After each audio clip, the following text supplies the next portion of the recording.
Все, пошли. Да. Вставай. В моем компьютере есть папка, называется «Эндемические растения». Открой ее. В ней найди цветок крокус. Узнай, где он растет в Кунгудак. Хорошо?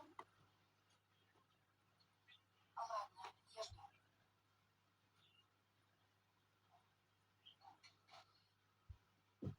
Да-да. Отлично.